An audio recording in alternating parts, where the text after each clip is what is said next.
ఎందుకో ఏమిటో ఎంతమందిలో ఉన్నా నా యద నీ జతే కోరుతుందిగా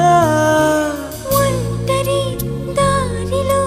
నాకు తోడువైనావు ఎన్నడూ నీడగా వెంట ఉండవా అరే కలలే నిజమైనాయి కనులే ఒకటై కలిపేస్తూ నీ చేయి అడుగే చిందయ్యి మన స్నేహాలు సావాసాలు కలకాలాలకు కథ కావాలి